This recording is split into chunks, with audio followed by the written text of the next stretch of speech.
years. Anything else? Did you want, Cammie, that counter that the previous tenant had? Yes. You know the one? Okay.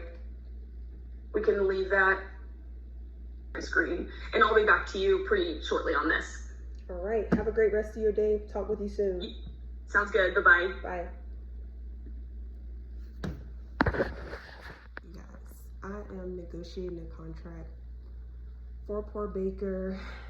We definitely need to open up a storefront to generate some cash flow, to pour into the brand and to grow it itself.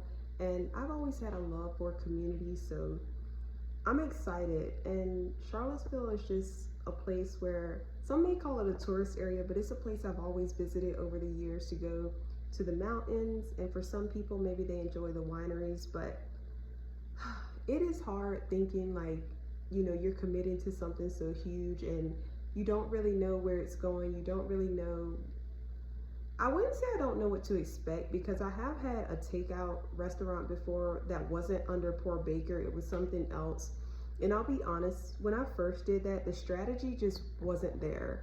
Like, I feel like the dream was there, but the strategy, whereas now years later, I've grown a lot as, you know, founder and owner of Poor Baker. And I like to say, when you fail and fail fast, you learn quickly. So that's one thing that I've definitely mastered, is failing and failing quickly, but just taking the lessons along with me. So I'm just praying that if it's, you know, for me to be able to open up Poor Baker as a storefront in the location that I have just imagined for years. Because what's funny is I actually years ago wanted this space, and I've never lived in Charlottesville.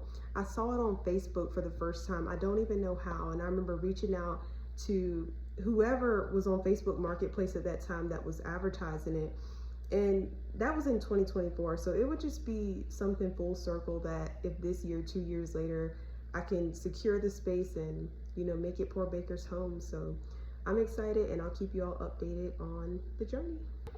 So now that that is over, I feel like I can sort of start my day, eat a banana, and I'm gonna get ready to go to the gym and lots of stuff for Poor Baker. I think I'm gonna film some content tonight in the office space. So I just left the gym and I had a really good workout. I got a good snack after. I was so hungry, you all. I devoured that chicken sandwich. And I think I'm still gonna make a little bit of dinner tonight, even though I just had a late lunch. I'll probably still get a little hungry. I was supposed to go today to get my outfits for my photo shoot next week with Lynchburg Living. So they're gonna be shooting me and Poor Baker, and I'm excited about that. And just like anything, I need to get new outfits.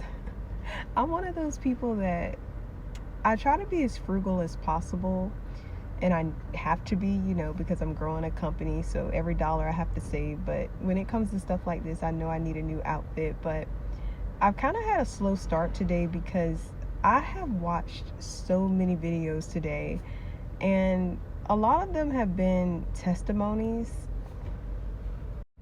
I had come across a testimony of a woman on TikTok, and then I'm like, well, maybe this podcast, of course, has a YouTube channel. So then I began watching all of the YouTube podcasts of this particular channel, and it was just testimony after testimony of people sharing what Christ has done in their life. And it was just amazing to see, and it just brings you back to moments, for me, moments in my own life where I'm just grateful to have been covered by the grace of Jesus Christ. And that's not something that I take for granted. I feel like every day is to be purposeful. Every day I'm to wake up and make sure that I'm living with the fruits of the Spirit within me, you know, kindness, gentleness, patience, self-control, you know, all the things that are mentioned in the book of Galatians, and everything that I say, think, and do. So that was really good for me today, because I really haven't done that in a while, just consumed content like that.